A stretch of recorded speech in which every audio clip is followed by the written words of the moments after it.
Please help me in welcoming Jonas Cain. Yeah! Magic, Dave. It's magic right there.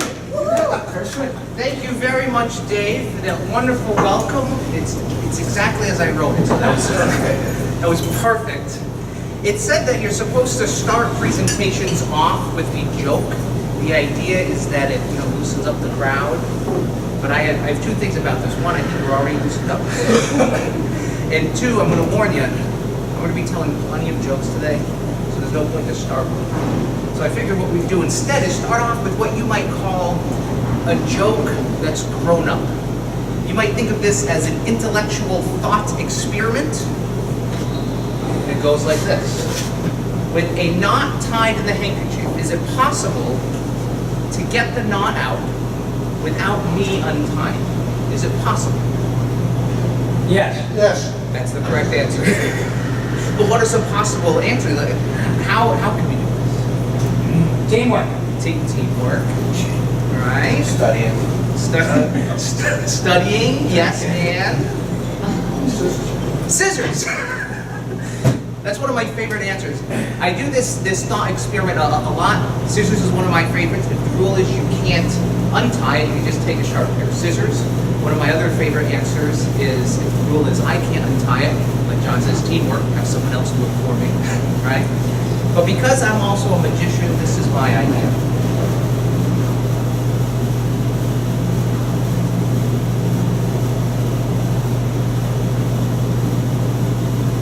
It kind of looks like a camera trick, but notice there's no cameras. And whenever I do this, people often ask me, they say, Jonas, what the hell was that? That's exactly what they say. You've seen this before.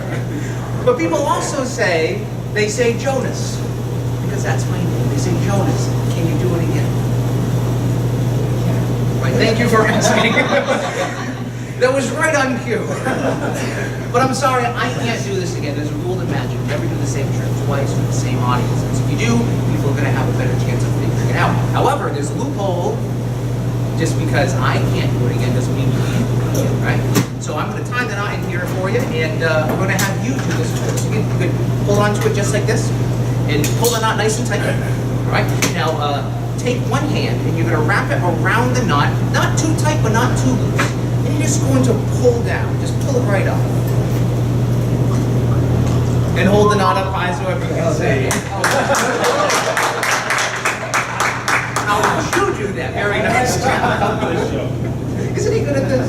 I talked about how one of the biggest problems is engagement, lack of engagement. There was a study recently done by Gallup that said 32% of the workforce. So 32% of all the people who are contributing their time and talent in a professional way, only 32% of them are actually engaged in what they're doing. The flip side of this means that 68% of the people aren't engaged at all. These are the ones who are going to be in the game, not so much to win, but they're in the game to do just enough to not lose their job. Safety guys. Safety? Well, let's hope they're not safety guys. Are you the safety guy? No. You want to fight? You know I think who I am. Hey, Eric, come on in. I think the correct answer is we're all safety guys, right? John's what we call a realist, right? I'm a lot of things. There are a lot of things. But 68%, these are people who they're going to have the most unscheduled days off, which according to some estimates accounts for 9% of payroll. They're the ones who, when they do show up, they're just concerned about their next lunch break. They're the ones who are going to abandon the company at the first sign of a new or better chance, which according to some estimates can cost upwards of 1 to 2 times someone's base salary. Factor in productivity, loss, profitability loss, recruiting, rehiring, and retraining. 68% of the people are not contributing in a positive way towards their companies. So now, by the way, perhaps as I'm talking about this, you might recognize someone like this. I'm not going to ask to point fingers. I'm also not going to, as they're pointing at each other. I'm not also going to ask for a show of hands if this does describe you. But if our goal is to celebrate success, but the challenge, the roadblock is lack of engagement, then the first thing that we have to consider is how do we become more engaged, either ourselves or how do we inspire others on the team to become more engaged. So what does an engaged team look like? A couple bullet points. They are committed to their work in the vision of the company. They have opportunities every day to confidently do what they do best. Their opinions and contributions are valued by their peers and also by management. They're encouraged to resiliently grow and develop both personally and professionally. And lastly, they contribute to the greater profitability and productivity of their company. Or in other words, they celebrate success. Our goal is to celebrate success. The challenge is lack of engagement. To become more engaged ourselves and to engage those on our team, there's 3 things that we're going to need. It's something that I call the VCR. We're going to use the VCR. Now, I'm not suggesting that we invest in outdated technology. VCR is just a fancy way to remember our 3 main points today. Perhaps if you're looking at your notes, you might see what those 3 points are. What does the V stand for? Vision. What's the C stand for? Confidence. And what's the R? Resilience. Now, each of these points are going to relate to one another, but they all have distinct qualities to themselves. And to get us started with vision, let's see. I kind of met you guys a little bit. I haven't met you guys really. I said hello. Let's see. What's your name, sir? Bill. Bill Jonas. Nice to see you, Bill. Nice to meet you. Bill, nice to meet you. Let's see. You're going to help us talk about vision. This is a very special card. There's this little, well, there's a picture of me, so it's a very special card.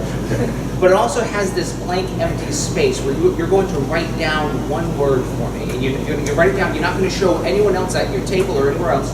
You're just going to write it down. As soon as you write it down, you're going to put it face down so that no one can see what it is. Make sense? Yeah. But the word that you're going to write down is very specific. It's going to be a word about you, but it has to be a positive word that describes you.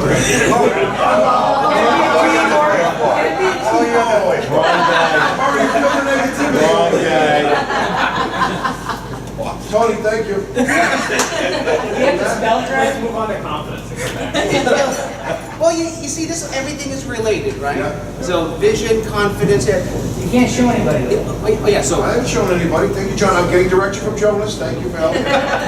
teamwork. He can't come up with a word. I'm going to write it down right If now. I were to do this word to describe myself, I would write something like amazing, because I'm a magician. It's good. I would write something like handsome. I would write handsome. Maybe modest? Modest, yeah. Up to you. So once you have a word in mind, just write it down. Theo. Stop it. Friend of yours, right there.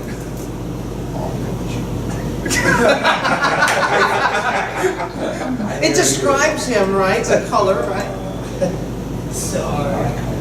Positive, Bill, positive. Bill, you're on the spot. It's one No, but word. keep talking, Joe, so I can focus. Well, this is perfect then that I chose Bill for this because this whole point is we're going to be talking about vision. And vision allows us to see things that other people can't see. So this is inspiring Bill to see something he doesn't even see. All right, Oh, he got some. Oh, okay, put it face down so no one can see. top secret. All right, I'm going to take back the marker. And I'll take back the wallet and the card as well. We're going to keep it face down again, staying face down. And just place it back inside. Yep. Right? All right. We're good? We're good? Watch out for him. See the wise guy? He might have your wallet in his pocket. Well, here's the idea. I'm going to try to figure out what that word, the positive word Yes. that Bill just wrote down about himself. Again, this is about vision, seeing what other people can't see, something that Bill was even struggling to see. Blurry. But a blurry vision is still a vision. Let's see, I'm going to try and get inside your head. I'm going to ask you a couple questions. So you work for Marr Crane Rigging, right? I see that. It's right on your shirt. You were here. Did you grow up in the Boston area? Yes, I did. All right, so do you have any hobbies? Oh, yeah. Working out here. He works out. Okay, so he works out from Boston. How long have you been with the company now? 11 years. 11 12? years. 12. That shows commitment. It shows resilience. Go Should've with put our those lingo. You could have put these things down, yeah. Have you always been in the same position with the company, or did you change positions? I think I changed positions. What did you start off with? Sweeping the floors. Oh, really? Really? Did you? Oh. And then you worked your way up to the I was manager for 2 years. Okay, so you started off sweeping floors, worked your way up. Now, I'm starting to feel it. It's like this warm, glowing. It's like this little tingling. It's not a heart attack, but I feel. Do you feel something too?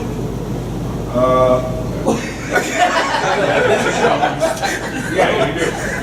I mean, I certainly do. if you don't, that's fine. It's a big one, Miss Elizabeth. I'm just gonna say it. Strength. You got it?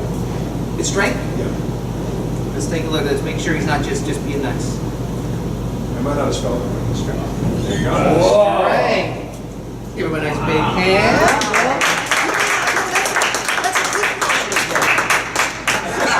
He's got 52 decks of cards.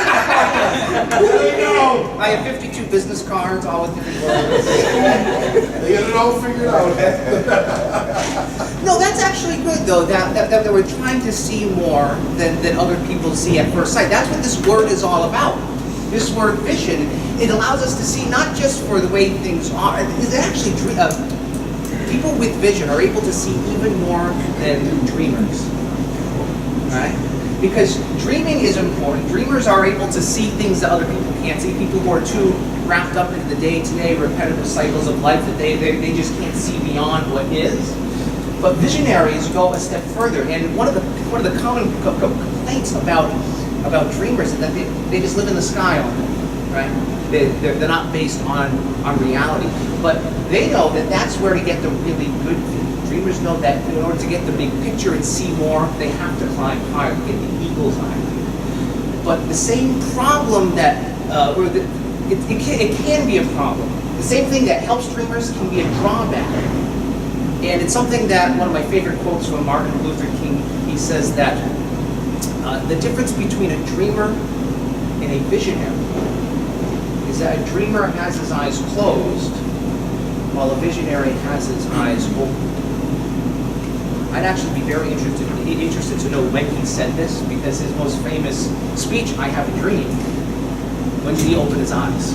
Or did he open his eyes? It sounds like he did. So, vision allows us to see more than even those who have dreams. Let's start though with dreaming, because the author and Pulitzer Prize winner Carl Sandburg once said that nothing happens but first a dream.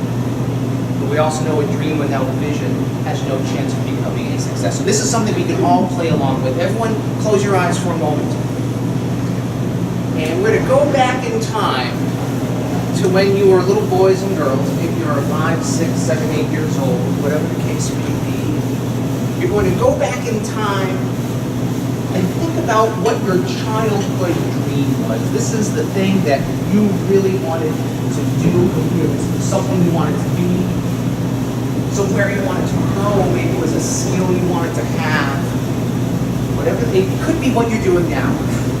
Or maybe it's something that you're still pursuing, or maybe it's something you gave up on as circumstances change. Whatever the case may be, hold that memory in your mind. Take a big deep breath in, big breath out.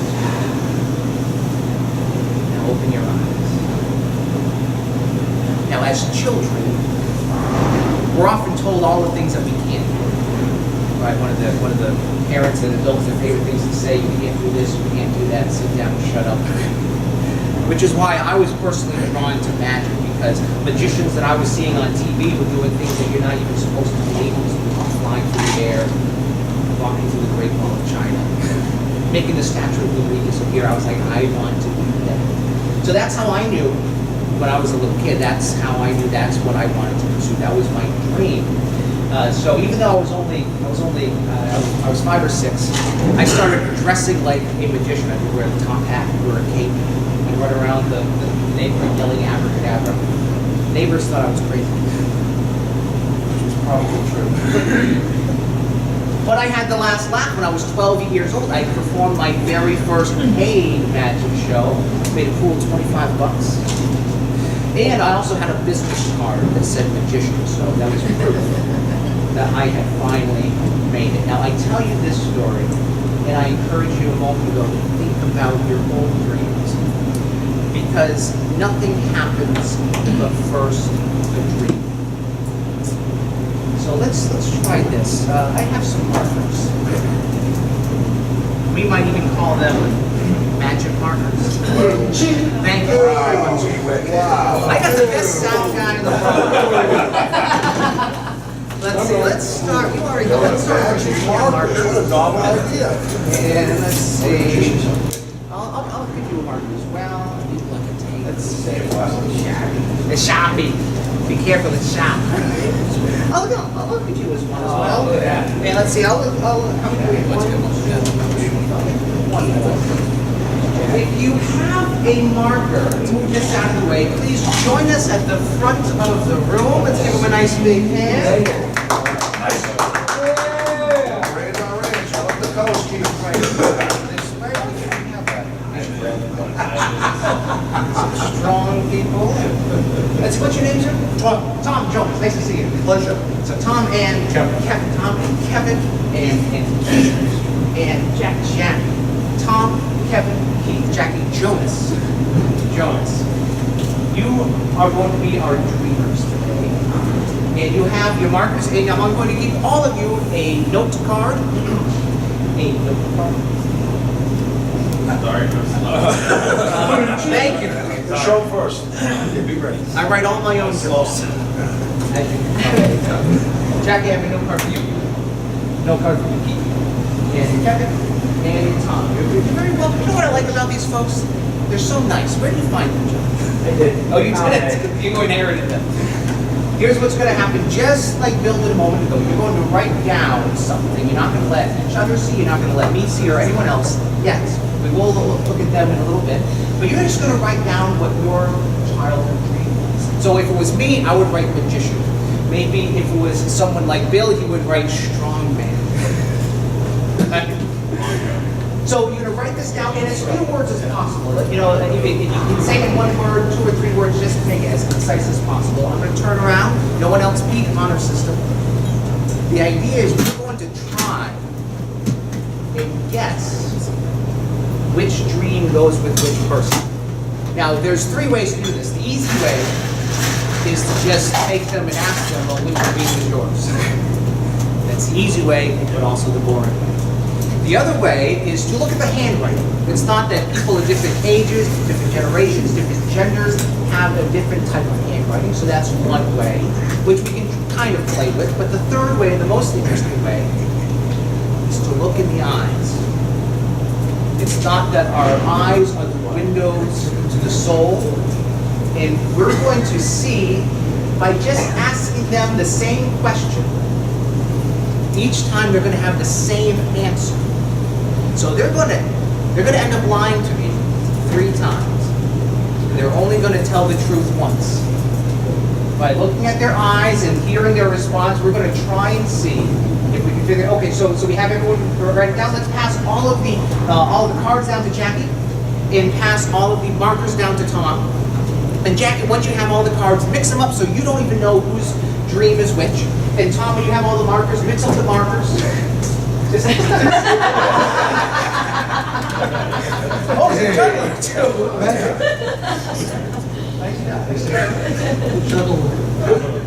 All right, so Jackie, they're mixed. All right, we're gonna try and see if we can get out. May I have any of the note cards? Pick any one you like.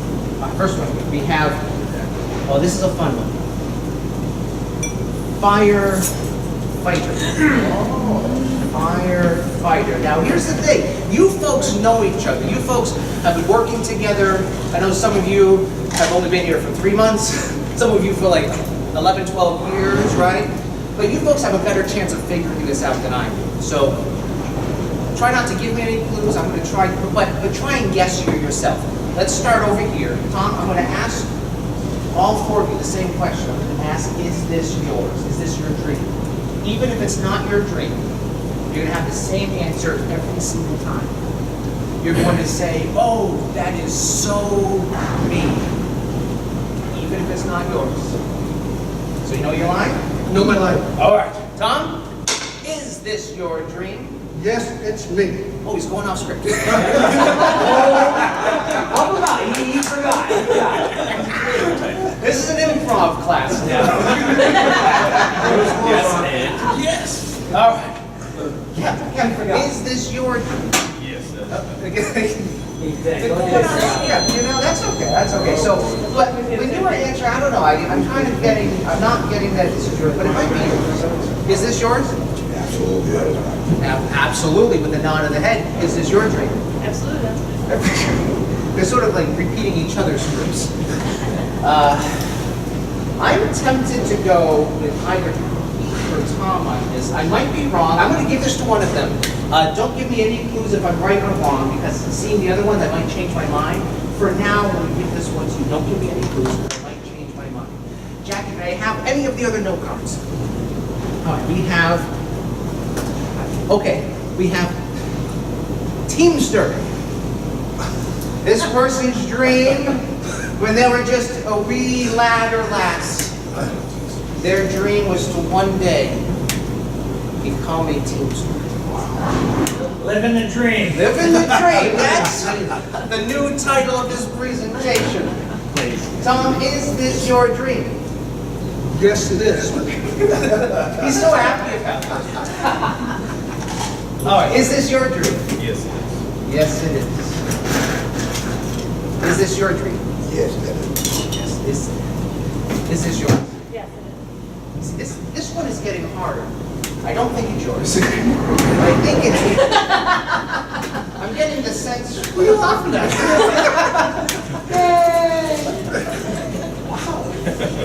I feel insulted. Don't feel insulted. Feel empowered. I feel Focus on positive. All right, I'm going to go with one of the Kevin or Keith. Again, don't give any clues if I'm right or wrong. I might change mine. I'm going to give this to you. And Jackie, may I have any of the other two remaining cards? We have. Oh, this is a.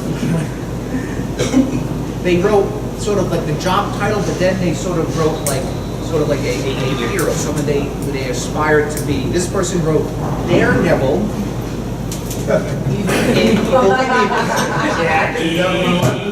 Daredevil. Evil Knievel. Evil Knievel. Just say Jackie. So let's see. I think this is definitely Tom. Is this your dream? Hell no. He's tricking him. He's tricking him, Joe. What's going on? That's what reverse psychology. This makes me so happy. Is this your dream? Absolutely, yes. Oh, it absolutely is. All right. Is this your dream? Yes, that is. Yes, that is. It's so hard to read. Is this your dream? Yes. I don't think so. Now, Oh, you're lying. I'm getting one of you, but I already gave you one. I'm just going to give this to you now. I might change my mind based on the last one. Jackie, may I have the last card, please? Which hopefully is yours. We're going to find out. Oh, straight. What was it? Missing? Oh, nothing.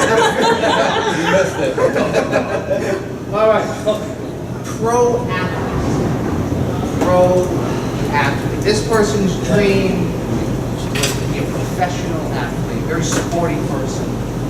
Tom, are you a sporty person? Absolutely. Absolutely.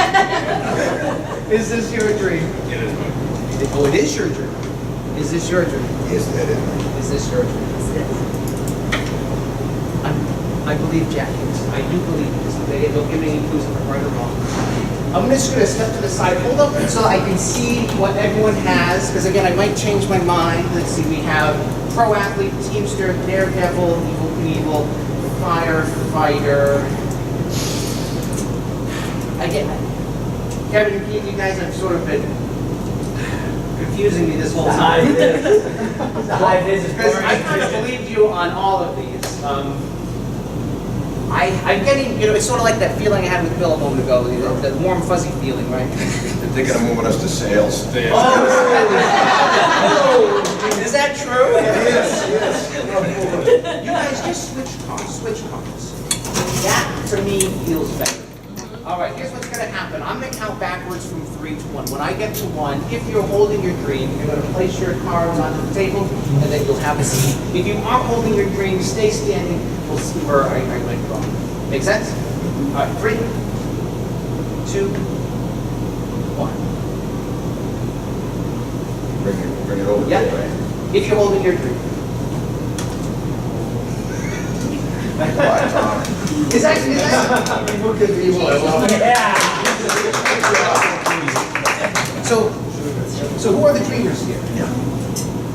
Dreamers means you have your eyes closed. Your eyes closed, however, you are able to see the bigger picture. You have a dream of how things could be better. And then the visionary comes down out of the clouds, is able to identify and articulate the details that are going to get you from where you are to where you want to be. So that's what a visionary is. So dreamers are important, but it's important for them to also come down and then do the work necessary. Now, oftentimes, the visionary was once a dreamer, and then they were able to figure things out.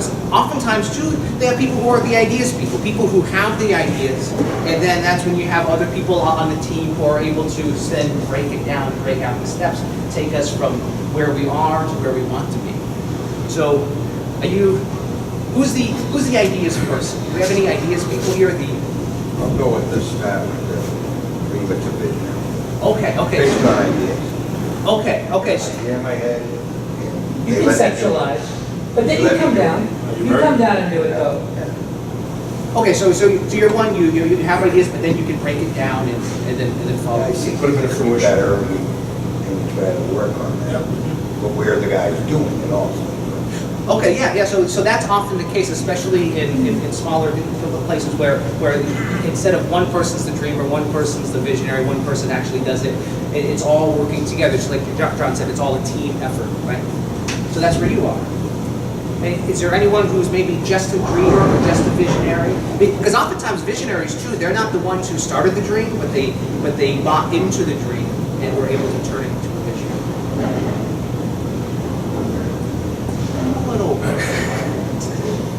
I'm kind of like, I'm where you're at in my mind. I might come up with the idea and I'll sprinkle it around and other people will execute it. Like they'll buy in or they'll make it happen. But if it doesn't, that's when I get involved. You're a conceptual. You do that. That's a compliment. That's a vision, guys, to look at it. I don't always look at it, I'll have the general idea, and then I'll leave people to do it, like jump in the arch. Like we're gonna say, sure. The vision to do that, and then we'll wear it, so we're together. Yeah. So Jonas, Marr, you brought up a great point. One of our participants have been making Dave Marr Senior, he's the president of the company, and just from an office point of view, kind of the way the company is going, I think he's sort of the dreamer. Yeah. He comes up with what's going on, what we're gonna buy, that and stuff. And John, he kind of feeds that to John, who's sort of on the visionary side of it. Kind of internalizes his ideas and directs the company where to go. And then sort of from there, John facilitates out what needs to get done, and everyone's sort of a doer, worker, you know, go towards that goal. That's a great line. So big picture guy gives it to someone who can identify the details, and then the doers are able to then execute. So that's great. That's a great deal.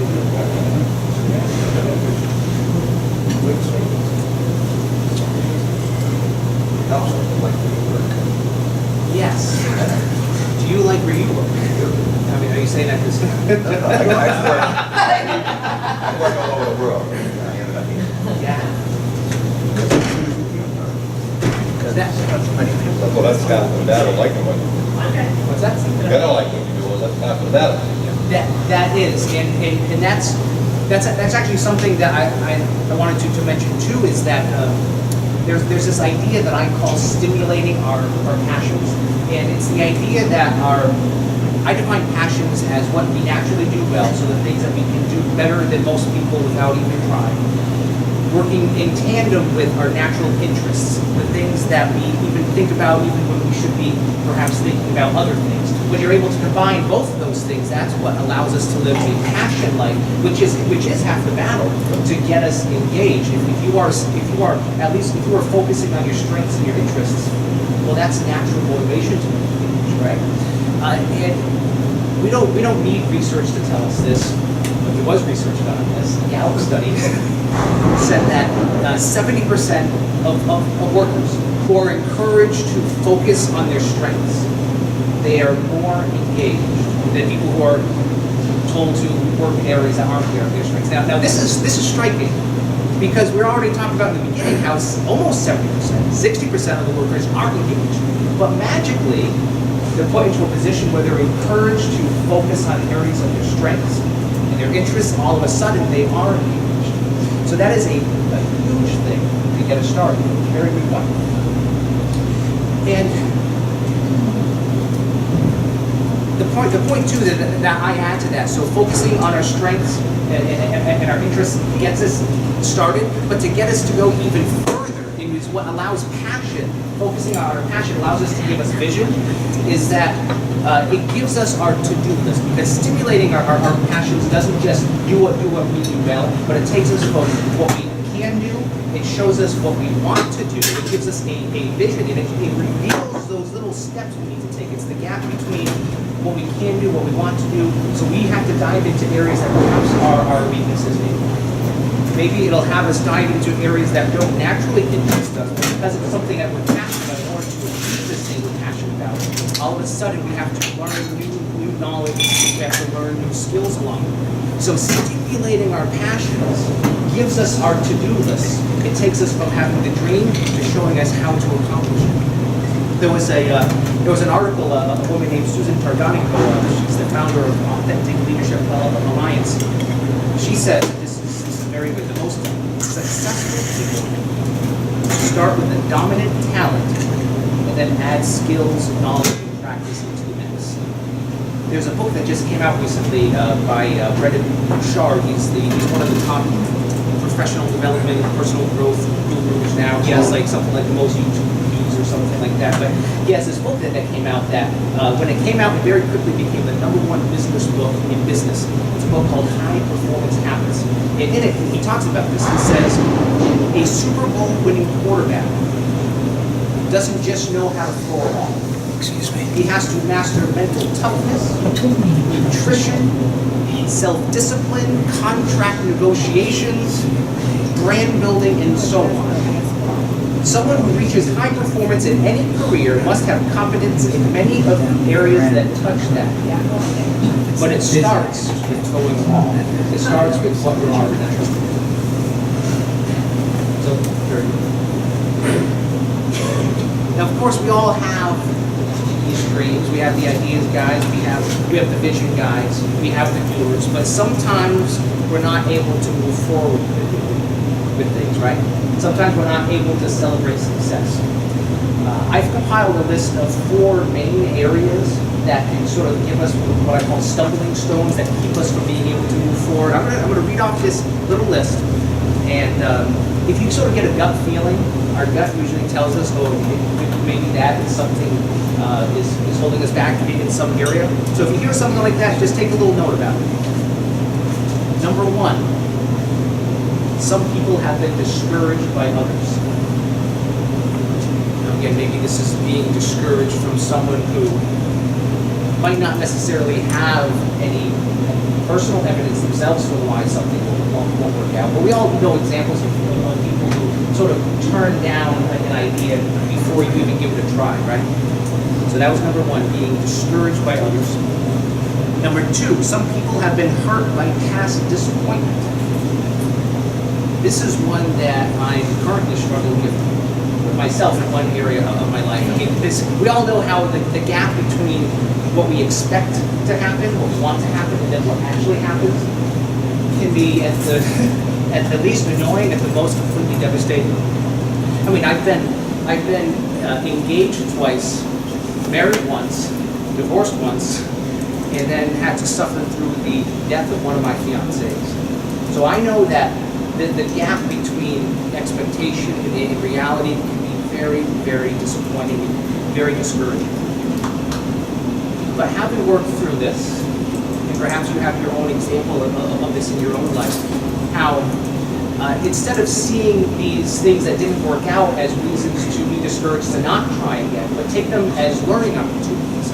As if our goal is to not so much to be a success, but to learn at every step of the way, we're able to manage expectations, to be able to say, well, sometimes we win and sometimes we learn. In either case, something positive happens.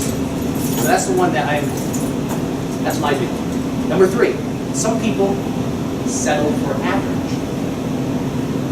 I forget who said it, but one of my favorite quotes on this is, the moment we settle for less than we deserve is the moment that we get less than we settle for. And we'll be talking a little bit more about that in the next section as well. But the last one, number 4, some people lack confidence. So confidence is our second big umbrella point. So we're going to talk extensively about that in a moment. But suffice to say, just for here anyway, one of the ways to not suffer from a lack of confidence is to just focus on what's real and focus not just on the reality of our circumstances, but the reality of our strengths and weaknesses as well. If we're focused on reality, to me, that's how we are positive. To me, positivity, if it's for me, I'm not here. I'm supposed to be somewhere else. So as mentioned in my wonderful introduction, I currently serve as the spokesperson for #Positivity, a company that spreads positivity in the world. And we go out to companies, we go out to schools, and we just talk about developing positivity. And one thing that I'm always very clear is positivity is not rose-colored glasses, pretending everything is fine even when everything isn't fine. To me, positivity and confidence are synonymous. When we're confident, if we say that we're positive of something, we don't mean that we're not sure. We don't mean that we only wish that something is true. It means we are sure, we're confident, because we know the truth, we honor in reality. So one way to get over the confidence issue is to take a good hard look at reality.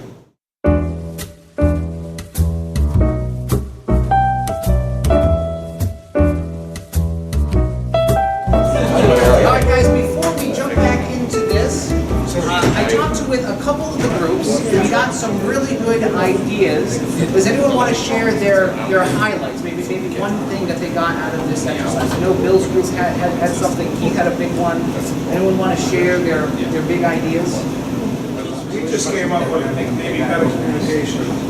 So we did, like, we're talking to Pablo about lack of confidence. So they inventory the whole story in 3-4 days, which he said, you know, that's impossible. Get a little anxiety. That's a big task. Break it down. We're going to do these aisles. Take me a day. And when you get that small success done, you know how long it's going to take the rest to get that manager time, get it all done within the time frame.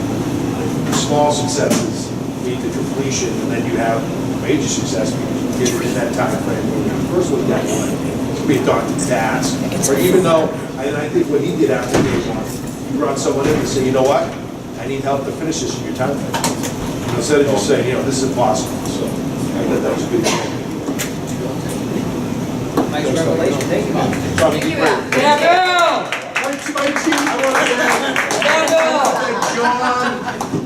We talked about what it means, why it's important, and what it can do for us in our goal to celebrate success. So that was the B in VCR. What's the C in VCR? Confidence, that's right. And which is a big one because we were just talking about in this group about how confidence can become an issue. Yeah. And I have another card. Another deck of cards, here we go. My wallet. some magic trick using a coin.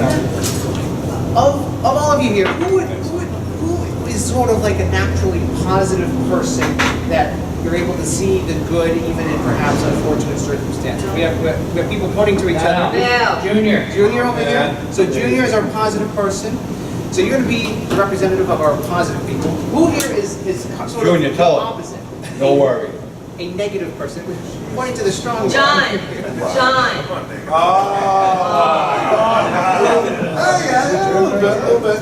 We're getting lots of people pointing at each other. Tony has been nominated for the negative. I'm definitely the most happiest person. The hell's wrong with you? So we have our positive and our negative, just like a coin, heads and tails, right? We're going to start with the positive and then move over to the negative, and then I'm going to show you what this all means. We have heads or we have tails. Do you want heads or tails? Tails. He wants tails. I'm going to flip the coin, and we're going to see if this is going to work. You ready? I don't even want to look. Is that heads or tails? That's tails. It is tails. Look at that. You got it.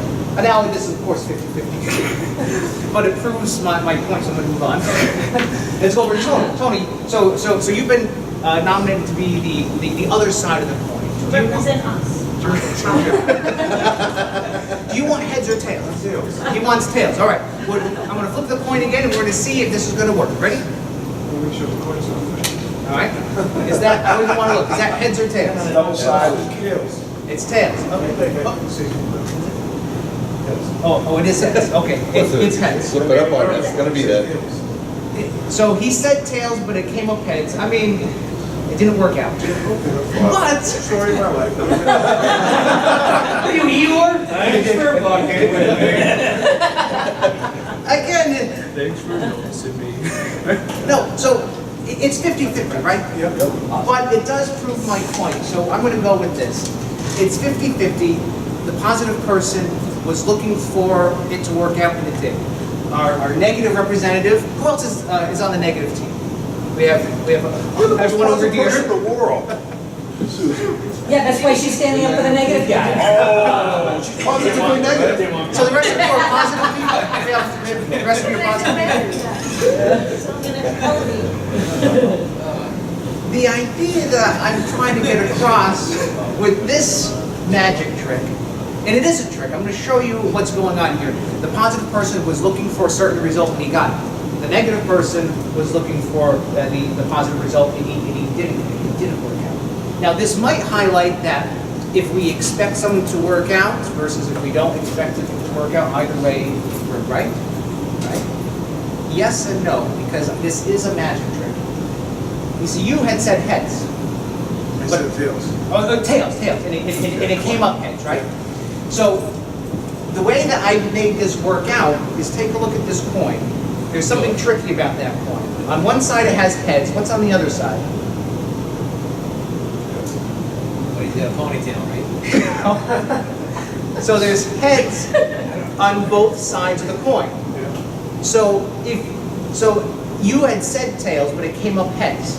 It would have come up heads no matter what, no matter how we flipped it. But Here was mine. But he said tails, and you saw it was tails, right? Yeah, yeah. It was tails. So I didn't flip this one, I flipped this one. Oh, you're a coin flipper. Yeah. No, what? I don't know. Hey. That ought to be a shame of yourself. So it's easy to be confident. So you tricked me, that's why I said tails. So I was right. It was a trick. Yeah. It was a magic trick. And this is what I want to point out about. So it makes it okay, he says magic. But this is what it has to do with confidence. Because I prepared myself. I thought ahead. I thought, well, how can I have a successful outcome? And the only way I know, other than to not play the game, is to stack the deck in my favor. Think ahead of all the different possibilities. In this case, we narrowed it down to just two, heads or tails. I just got a double-headed quarter. I got a double-tailed quarter. So this is one way that we can take the reality of our circumstances, like we were talking about with Keith a moment ago, showing up to a job site to do what he does best, but the job site isn't set up for him to succeed. But you're able to work with it anyway, because you manipulate the results to do your best anyway. That's what confidence is all about. A number of years ago, I'm going to tell you a story about me not being here. A number of years ago, this was, I was 26. I decided that I wanted to go on a bicycle ride. So I did what any logical person would do. I gave away all of my possessions. I quit my job, sold my car, and I gave up my apartment. I hopped on my bicycle and I headed for California. On my bicycle. But just to be clear, I wasn't living anywhere near California. I grew up and I still live today in Massachusetts. So this wasn't just going to be some afternoon bike ride. This was going to be an epic 3,000-mile cross-country journey. Well, it only took me 3 days. But I didn't actually make it to California. I wasn't prepared for what lay ahead. On the first day, I made it from one side of Belchertown. I was living in Belchertown. I hear you're from Athol. So, yeah. Yeah, who told him that? You're fired! I would admit it.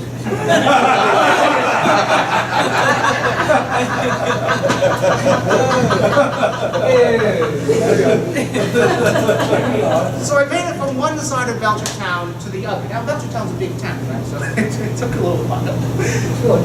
I would have made it a little farther, but I was passing by a friend's house. I figured I'm not going to see my buddy for a while, so I stopped in the house. One thing led to another. We partied all night, so I spent the night. The next day, I got back out on that bicycle, and I made it 2 towns over. So I made it all the way to Wilbur. Passed by Friendly's, home of Friendly's ice cream. That's right. But I passed by another friend's house, partied that night, spent the night. But then the next day, I got serious. I hopped on my bicycle. I made it all the way to Connecticut. And when I made it to Connecticut, I made a very important decision that would change the course of my life, at least at that time. I decided to give up. I thought you were gonna say run. Oh, no, You no, are no, running. no. Forget the bike, I'm gonna run. No, I was like, no, you know, in my defense, it was raining, it was cold, it was also November, terrible time to go on a cross-country bicycle ride. But the point of this story is this. Well, also, so I gave up. I didn't get to where I was going. I didn't have a home to go back to because I gave up my apartment. I didn't have a job or car. I really didn't set myself up to go on the bike ride very well. I also didn't prepare myself to come back. But the whole point of this is to show you there was a gap between where I was and where I wanted to be. And I wasn't honoring the reality of the situation. For one, November is a terrible time to go. Also, I hadn't been on a bicycle since high school. Maybe I should have spent a year getting back into shape. This is when I weighed almost 300 pounds, so it was not going to work out very well. So it was difficult to be confident of the situation. So it goes in this whole thing about the gap between where we are and where we want to be. We have the vision. My vision was I wanted to go to California on my bicycle. It was mainly just to get away from life. I think that's what I did. So Trump. Well, that's one way. Maybe that's what I was trying to get away from. So in order to develop confidence, to sort of stack the deck in our favor to get double-headed, double-tailed points in areas of our lives, it's something that I call engaging our gap. This was a number of years ago. It was just after high school. I went to New York City. There was this magic show. It's still going on. I believe it's one of the longest running magic shows in the country. It's called Monday Night Magic. And so I went with some of my magic buddies. One of my friends was performing that night. And there was this guy there. I never heard of him before. His name was Levent. I thought it was French, Levant. Yeah. It was just Levent. But this guy, I never heard of him. But by the end of the show, I was in pain from laughing so hard. My gut hurt, my face hurt from smiling so much. Have you ever experienced Oh my God, it's the best feeling. What is it? Mescaline. Mescaline. Yeah.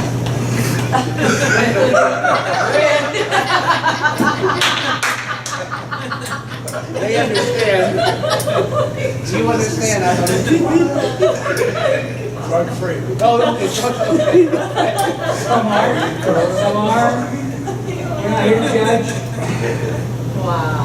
So anyway, I was completely entertained by this performer. He was a triple threat. Not only was he incredibly entertaining with his magic, but he was completely flawless with his execution. He was just an all-around great performer. And one of the people I was with, he was this older guy. He was kind of like my magic mentor, kind of like a Gandalf to me. And he saw how thoroughly entertained I was, and knowing that my own goals wanted to be a better magician, he pulled me aside after the show. And he told me, he said, Jonas, don't let the great become the enemy of the good. Don't let the great be the enemy of the good. Now, of course, what he means is just because someone somewhere is better than you at something, it doesn't mean that you shouldn't be in the game too. It's fantastic advice for someone like me to get me into the game. But this advice does have a dark side. And this is why I want to talk about it here. And it's because I really took that advice to heart. I mean, I did not let the great become the enemy of the good. I became so happy with being good that I had no interest in ever trying to be better than I was. So I didn't want to risk putting myself out there and failing, looking like a fool. So I held myself back. And I was, in fact, a friend of mine used to say to me all the time, he'd say, Jonas, you gotta go large or go home. So you know what I would say to him? I'm just gonna go home. Maybe have a sandwich, take a nap. I don't need this. Get a hot pocket, yeah, it's delicious. Oh, but they burn your mouth every time. Have a sandwich then.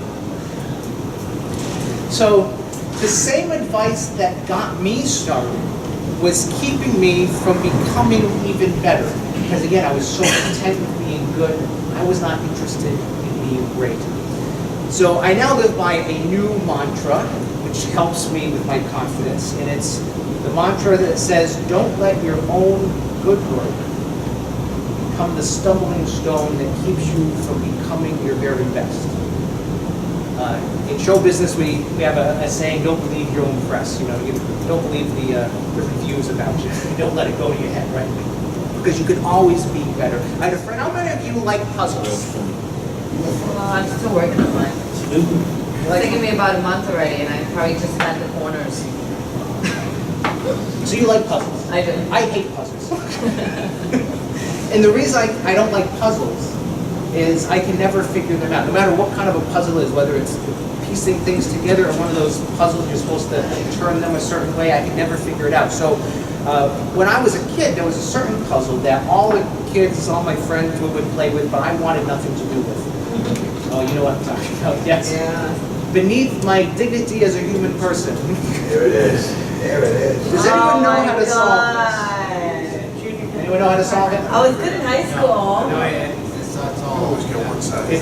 It's all method to do it, right? There is a method to do it. So what I started to do is when I was a kid, I never played with this. But when I realized that I had let the good become the enemy, when I was letting my own good work keep me from becoming better, I decided to revisit some things. One of the things that I revisited was the Rubik's Cube. Yep, I'll make that happen. Some of the other things that I revisited too, that I tackled, but this was one of them.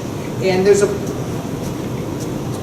problem when you want to do something that's difficult, and it's when we think we can just dive right in. Like if we want to become a writer, we don't start off by writing a novel. If we want to become a bicyclist, we don't start off by riding across the country. It would be silly. Why would you do that? Who would ever do such a thing? You do. That's true. That was a fool. What's that? It really is a good story. Don't you have parents or friends I didn't tell them. who would say, what the hell are you doing? What are you thinking? Stop, please. Susan, you should have told me, you're very positive. Let me give you a ride. We would have been planning together. Yeah, I would have. So what we have to do though is tackle things in small steps, just like Bill was talking about, tackling things in small steps. So we don't just start off big, we start off small. Oh. That's still tough though. Dave, Well, it's technically the same thing, right? It's a can you just mix up the cubes, just sort of mix up all the colors? It's a regulation cube, it's just in adorable size. That's so cute, son. I want one. Isn't it adorable? With every turn that you make, there are 48 quintillion That's a quintillion. That's 48 with 18 zeros after it. With every turn, you're making a different color combination with the cube. If you had a regulation cube for every possible twist and turn, it would cover the entire Earth's surface 275 times. It's a lot of cubes. Say again? I'm sorry? Talking about the Rubik's Cube. With every twist and turn that he makes with the cube, it makes a different color combination. And there are 48 quintillion different color combinations. That's 48 with 18 zeros after it. Is the cube mixed? Is it mixed? All right, Steve. Sugar right up. Now, the world's record for solving the Rubik's Cube is just about 5 seconds. Now, it looks like a camera trick. It really does. I think you could turn your hands that Really? If you go onto YouTube, you can see the guy. He just sort of looks at the cube for like a minute, then he picks it up and he just. Yeah. It looks crazy. We looked at it Let me look at it the again. day before. Yesterday, to see how fast, what was that guy's name? It was like about a minute and a half. No, it was like 2 minutes. 2 minutes, yeah. It was 2 minutes, and that was ridiculously fast. He's also on NFL 40. Oh, the guy from, he's from Harvard. Does he? We have a guy in Chicago, so I needed there with it. You'll be able to see, like, they have, mix it all up. They'll take a look at it, and then they'll put it on the table and say, 26, 1, 2, 3. I've seen people do that too. Yeah. He has an extra one.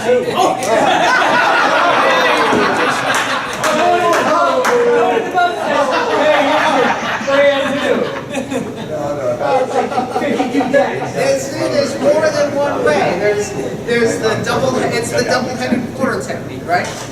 Now I can't do it blindfolded. I can't do it in 5 seconds, but I do have my own kind of record that I'm going to show you guys. Does anyone have a watch with a second? Dave's ready, your assistant. Oh, look at this. We got him, Junior. As soon as you say go, I'm going to start to solve it. Again, I can't do it in 5 seconds, but I have my own kind of record. Whatever you said, I'll catch you. All right. And go.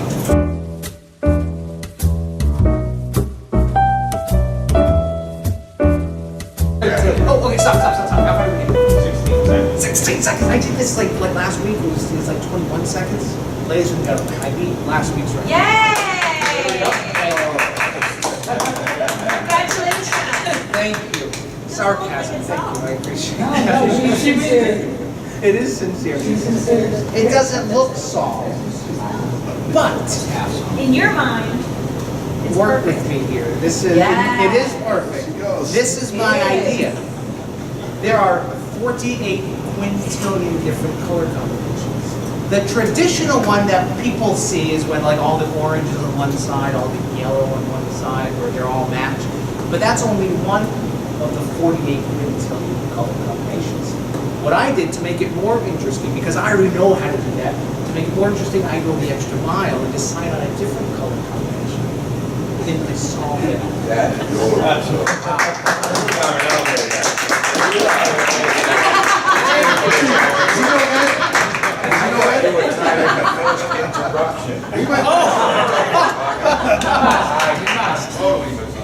Thank you. I was investment company. You see, Despite of like, I appreciate the support. But what I said was partially true, but also partially a lie. Because I didn't well, it's magic, right? I didn't decide on the color combination. So you decided. You made it look like, no way. Cut out. Shit. holy shit! Are you fucking kidding me right now? You're gonna be kidding me. That's even better. Look at that. She's making it a fuck. No, quit it. That's good.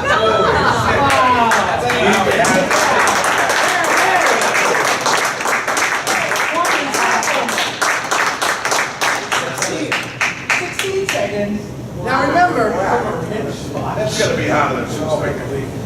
yes or no, if you practice enough, then going the extra mile cannot be as difficult as Thank you guys. Wow.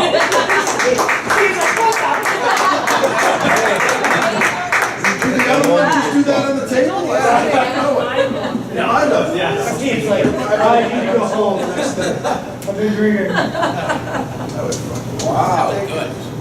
Isn't this fun? We should do this every, what's today? Thursday. Every Golf? Thursday. Thursday. I I'll don't. give you his spot. Billy Mack. Throw me a Billy Mack out of there. Yeah. So we have a vision. We have perhaps confidence issues. In order to confidently celebrate the success, we need to manipulate our strengths. We have to manipulate the situations to set ourselves up for success, not just blindly hoping things are going to work out, but by setting up the details, which again, I appreciate your help with that. I've compiled a list of these different types of gaps. Just like the stumbling stones, with the gaps, it's the gap between what we can do, the reality of our circumstances, and what we want to do.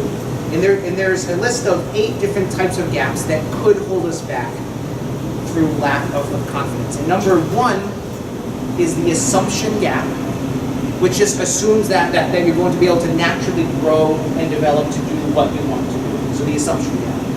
Number 2 is the knowledge gap, which means perhaps you just don't know how to grow. You don't know how to develop yourself. You don't know how to better your situation. Number 3 is the timing gap. Maybe you just don't think it's the right time to begin. Number 4 is the mistake gap. You're afraid of making mistakes. You're afraid of looking like a failure. That was mine for a number of years. That's mine right now. We're going to get over this gap. Number 5 is the perfection gap. This is when we think that we have to know the best way before we start, that we have to know all the facts before we begin. We have to already be perfect before we start. I have a friend who's dealing with that right now. He has all these ideas, but he's not pushing the button on them because he has to have everything planned out, which a vision, we have the big details, we have to do this, that, that. But but the secret is to get started, just like we were talking about over here. Don't look at, the big picture's great, but just starting with the little things. Number 6, the inspiration gap. This is mine all the time. I just don't feel like doing it. I'm not in the mood. That's me all the time. Number 7, the comparison gap. Others are better than I am, so why bother trying? And lastly, the expectation gap. I thought it would be easier than this. So what does your gap look like? Well, we already mentioned how we have the gap in the back there, perfection. That was the mistake gap. Afraid of making mistakes. It can be costly. You can't. But you can't be afraid of screwing You're up. not afraid of it, but you have to. Well, you don't have the If it's not in confidence, your you head, would. you're doing something wrong, you get complacent. This is a technique that magicians use all the time. Is that they practice their mistakes. They think of all the different ways that a trick could go wrong. Like maybe you drop the deck, or maybe you're not able to find the selected card. They practice the mistakes so that even if you're not able to find the card, like the magic trick I did earlier with the card in the shoe. Yeah. That was a trick I never used to do. But one day a magic trick went wrong. And I thought, how am I going to get out of this trick? I was like, oh, if that doesn't work, I'll just have it come out of my shoe. It was plan B. Sometimes you have to go to plan C or preparation D, preparation H. You have to get through all of these. That just threw me out of the move. I'm like, what? What's up on a tube? Really? Just making sure we're paying attention.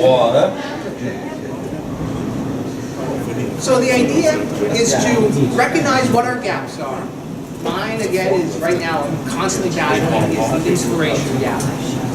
So I try to always set myself up for success regardless of the circumstances. One of the strategies, we talked a little bit about this earlier, is how do we get over these gaps? And one of the techniques that I use is something called how can I? Because so often we get ourselves into situations, perhaps it's something new, perhaps we get ourselves into a situation we're not sure about how to do something. So the technique is to ask, instead of saying, can I do this? We ask the better question, how can I do this? Or should I say you want to? That's all it takes. But I No, are you around? instead of giving them. There's a generator out in the yard It's often easier to ask for forgiveness. that just came up. I don't know how heavy it is. Sometimes I really Can you, need that. can you go out there and talk to that driver and to have Paul call me? So one of the things that I have used when asking this type of question, in fact, earlier I talked about the bicycle ride and how it was difficult because I did it in November, it was raining, hadn't been on a bicycle in years, I weighed almost 300 pounds. True story. When I was 30 years old, I was diagnosed with hypertension and type 2 diabetes. My doctor said, you're almost 300 pounds, you have to make some changes. And I said, well, can I do this? I said, no, I cannot do this. But by addressing the reality of the situation, the reality of my skills and my weaknesses and my strengths, and by asking, how can I do this?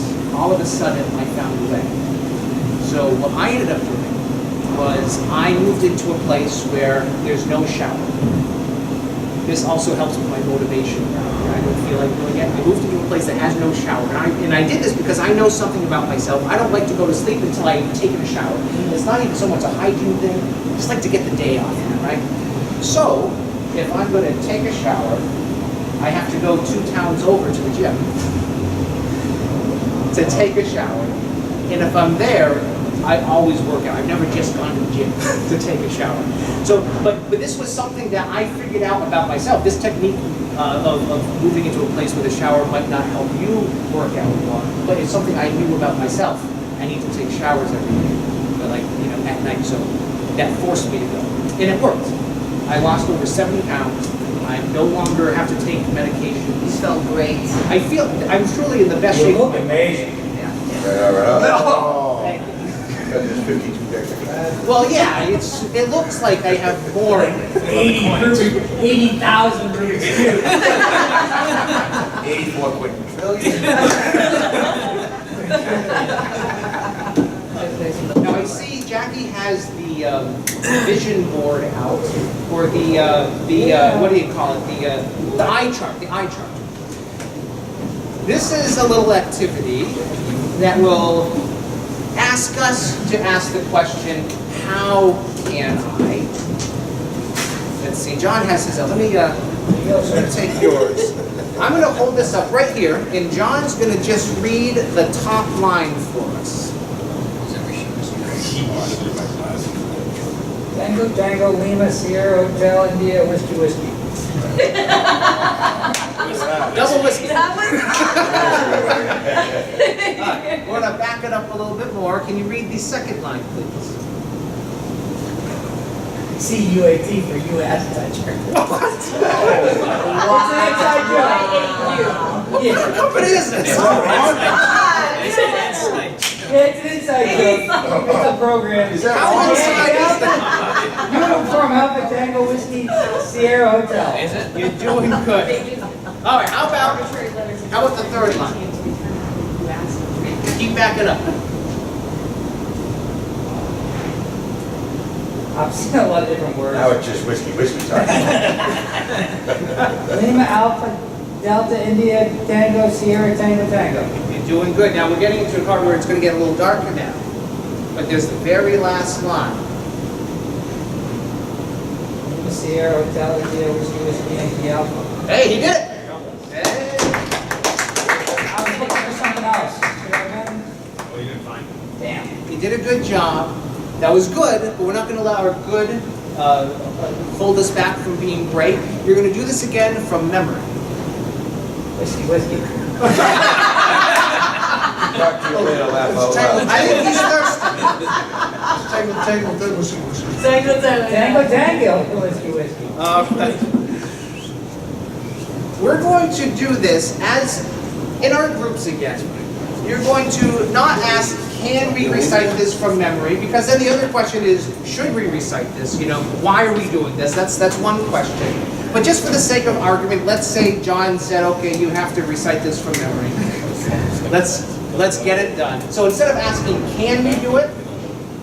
Because I think if we asked you to do this, I mean, the answer is yes, we can do it. It would just take some time. But I'm only going to give you 3 minutes to memorize this.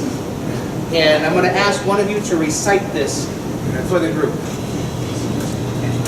So what are the possible ways that you can memorize this? Write it down.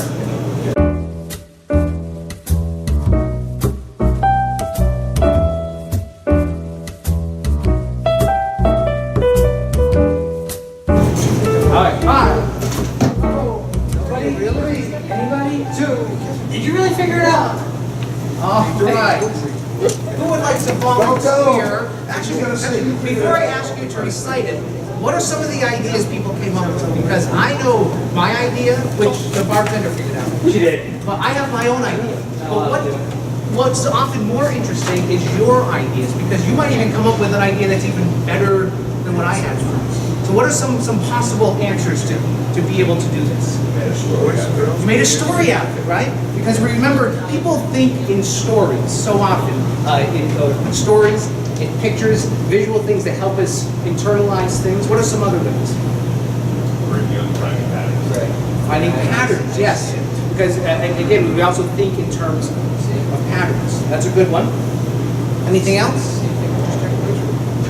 I heard someone mention making a song, right? Right? In fact, which is a good idea, because when we even learn like the ABCs, right? We turn it into a song. A, B, C, D, E, F, G. We turn it into a song. So with that in mind, can someone think of a way to be able to recite this letter for letter without looking at it? No one? Oh, that one? Yeah.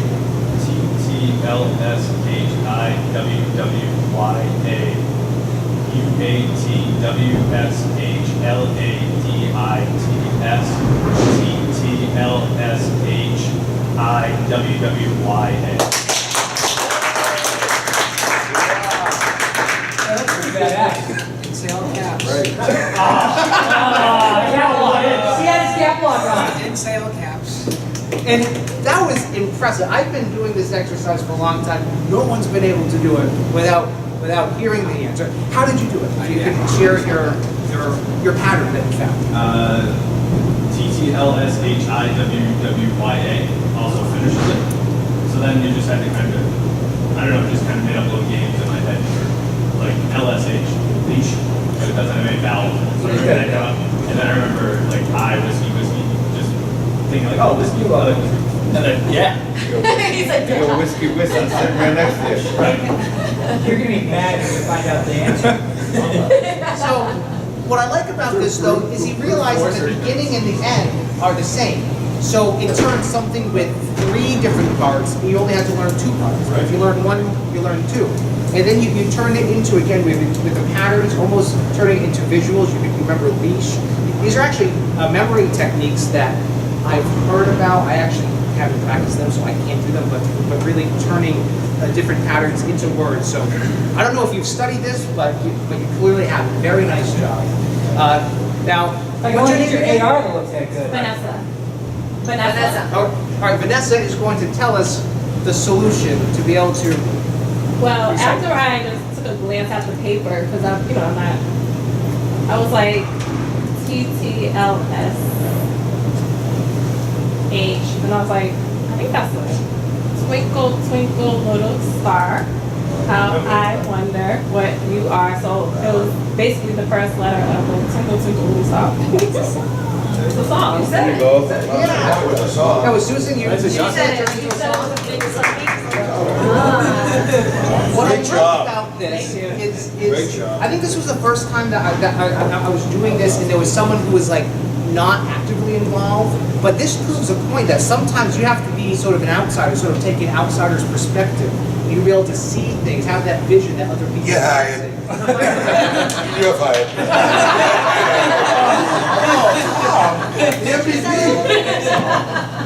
Who else is gonna work for Wait, she this? can have a good drink. Give her a break. Keith, who else is gonna work on it? We talked about VCR. What was the V? What's the C? Confidence. We talked about a technique about being able to ask how can I instead of can I. What is the R in VCR? Resilience. And this is my personal favorite one because resilience, it used to be when I talked about this part in these sort of talks, I didn't talk about resilience. I talked about something else. I talked about stuff, but now I talk about resilience because I think it's almost more important. It's more valuable. What I used to say was persistence. And it shares similar qualities with resistance, but to be sure, persistence is still important. Because one of the saddest things in life is when people give up on whatever they're doing after the first try, second try, or third try. So persistence is important. There was an interview with Thomas Edison in a magazine a long time ago, and he said, "I speak without exaggeration when I say that I have constructed 3,000 different theories in connection with the electric light, and each one of them reasonable and apparently to be true. Yet in only 2 cases, my experiments prove the truth of my theory." 3,000 tries, and only twice did it actually work out. I don't know any of the people that I hang out with that they would maybe try 1,000 times. And if it didn't work out, they would just stop. So persistence is important. But I think what this quote also talks about is how unless we stop after every attempt and reflect on what just happened, and then before we try again, we innovate and try something new. If we don't do that, we fall into the trap that it's that often quoted saying, the definition of insanity. Yeah. So persistence is just doing the same thing over and over again. It certainly keeps us in the game, but it's going to drive us crazy. So what I think is more important is this idea of resilience, being creative, trying things new. And actually, the way I describe resilience is as creative persistence. So you keep trying, but you are creative. And this creativity is going to ask us to look at things in a new way, just like Vanessa did, being able to look at something in a different kind of way. For example, did you know, and this is true, that horseflies don't bite zebras? Even though they're a kind of horse, they're equestrians, right? So, but horseflies don't bother zebras. And you know why that is? Your vision. So not in the same area. Well, There's no horse flies in Africa. well, there's a kind of horsefly out there. So, but the reason is it does have something to do with their vision. It has to. Now, again, I'm not a scientist, so. But there was a study done, there was an article, it said that scientists, their best guess is that the reason horseflies don't bother zebras is because it has something to do with the reflective, polarized light that's coming off of their coat. The stripes confuse them. So even though they're looking, they're not seeing. They're looking for a potential meal, but they're missing it because they're missing an opportunity that's right in front of them. This happens in our everyday lives. Because we might have a vision, we have this big picture, we have all these plans that want to fit into these things, right? But sometimes we can get so caught up in those details that we forget about the big picture. We think this is the only thing. How many of you are good with math? I'm terrible. Tommy, you're the guy? Are you? He made a mistake on my check, yeah. See that? He's at zero. There's a transfer issue, relax. Come on. Add another one. He's a fighter. We're gonna try this out. Oh, there we go. Dark, Maddie, dark. We're going to test So that a your JW? vision. He's lucky he's not here. That's not a joke. But that's bullshit. He says I got stuff up. You gave him an ulcer, didn't you? Yeah, Oh, and I've given Dan an infection on the thigh. it's all making sense.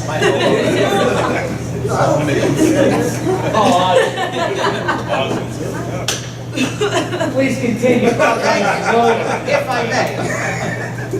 All right, so Tom, I think you're ahead of the game. He knows the question I'm gonna ask.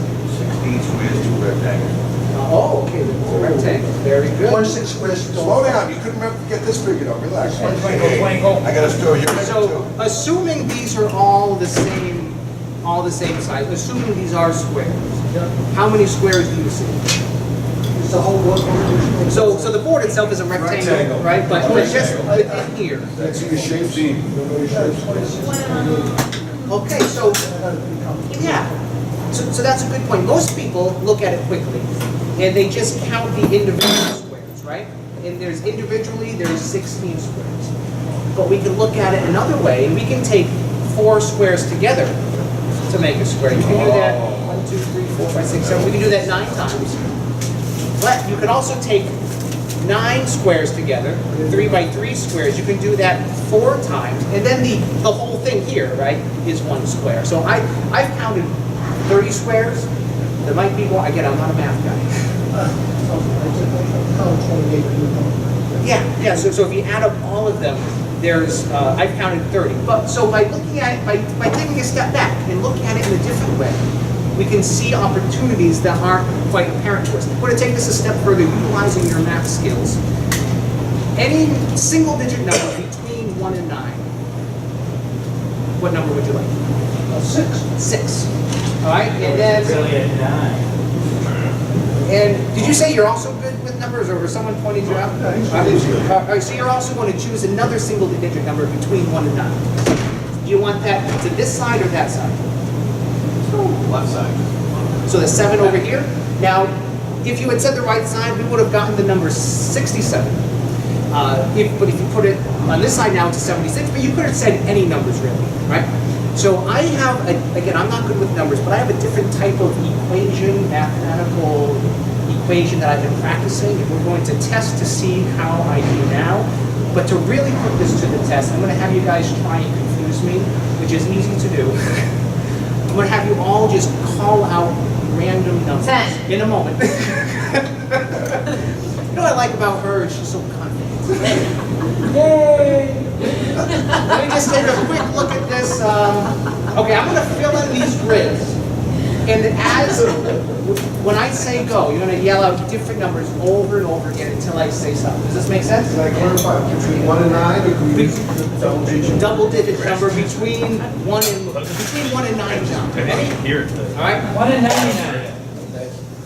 All right, and let's see, I think, all right, when you are, go. 8. 89.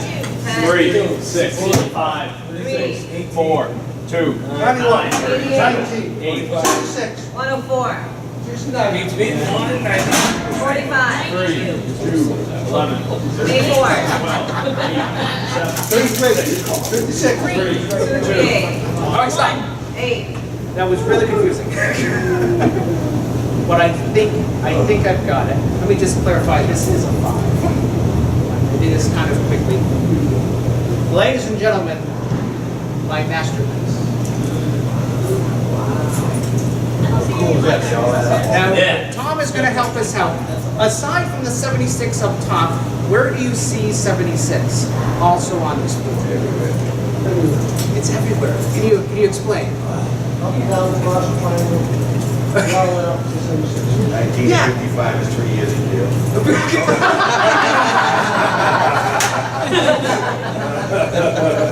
So we have. How about time served? That's the 4. We have the 8 and 1 is 9. 9 and 57 is 66. Plus 10 is 76. 11 and 56 and 4 and 5 is 76. 2 and 7 is 9. 9 and 9 is 18. 18 plus 58 is 55. 12, 6 and 3 is 76. So that's all the columns. But as Tom said, the rows as well. 8 plus 11 plus 2 plus 5, that's 76. 12 and 7 and 56 and 1 is 76. 57 and 4 plus 9 plus 6 is plus 10 plus 5 plus 58 plus 3 is. Wow, though. Bob's ready to up there. Look at you. Hey, Bob, But what you about can the retire, we found you a place. This is all I can do with math. You'd be all getting paid in squares.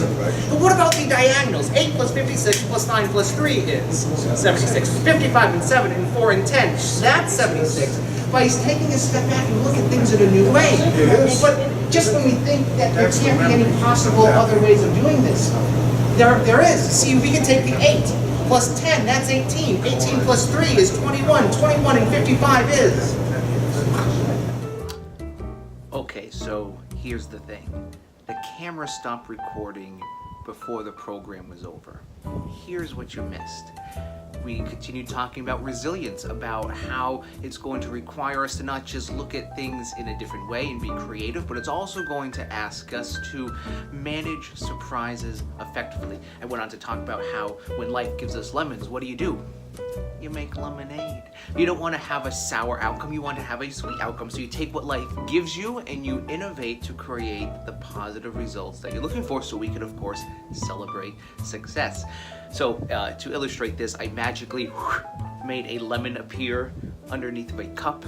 It was pretty cool. And then, to continue talking about resilience, I had some playing cards picked. They were shuffled by John in a deck of cards. You did a great job, John. And then John put me into a straitjacket, and then I had to escape from the straitjacket while also trying to find those 3 cards that were just picked by people in the group. And I found 2 out of 3.